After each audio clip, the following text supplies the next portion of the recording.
climate transition is a $5.5 trillion investment opportunity annually. At Lombard Odier, we believe the climate transition is already one of the most important drivers of risk and return. So our climate transition strategy captures opportunities across all sectors. This is deliberate. It's created by the urgent need to transition to net zero and adapt to a warmer climate. To achieve the goals of the Paris Agreement, we need to reduce carbon emissions by 50% by 2030 and to net zero by 2050. The transition is already underway, and it's powered by a positive feedback loop of economic and market forces. Market forces are now in the driving seat, and cleaner is becoming cheaper, and demand from investors and consumers is surging. This builds on initial policy support and paves the way for regulators to increase their ambitions further.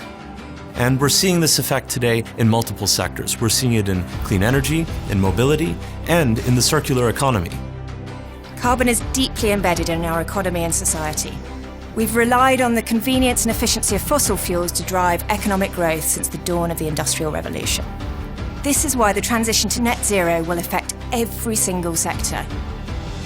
The climate transition will create significant growth opportunities and competitive advantages for some companies over others. Companies that provide solutions for carbon reduction will benefit, but so will the transition leaders in some of these carbon-intensive industries. Carbon emissions are hardest to abate in sectors like transport, power generation, steel and cement, but these are still vital to economic growth in a net zero economy. Companies that are leaders in the race to decarbonize will increase their market share and grow revenues. Adapting to a warmer planet also creates opportunities for companies that build resilience. Physical manifestations of a warming planet, such as wildfires, drought and flooding, will continue to accelerate, even in a best-case scenario.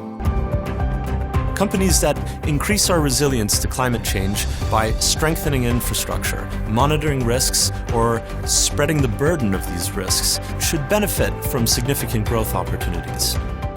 This will ultimately benefit investors.